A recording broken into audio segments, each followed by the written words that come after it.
Hala mga palangga, ali kayo giko mga unta karon og dragon fruit. Wow, pula kayo ang dragon fruit mga palangga.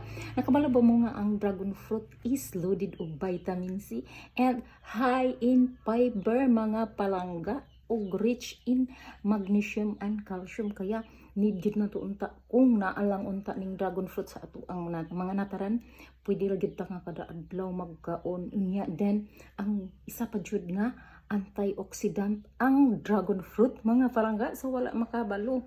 Then ang dragon fruit is a powerhouse sa ato ang body, kaya need jud kaay nato nga magkaunta kanunay unta mga palangga. Pero kay panagsa naman lagi kung makakita ta, kung maglakaw-lakaw ta makakita ta dragon fruit, palit jud mo mga palangga kay kabalo na mo sa mga benefits nga makuha nato sa atong dragon fruit.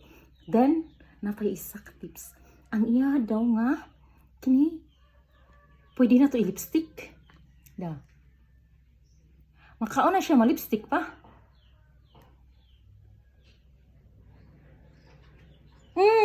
Di ba?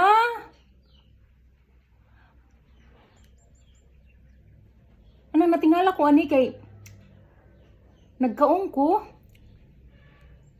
Tapos ako yawan ko kay ang akong ihi, ang akong tae nagpula. No? Amazing kayo, amazing fruit. Kaya, kauna, palit na mo og dragon fruit. Katulong mga palangga, bye-bye!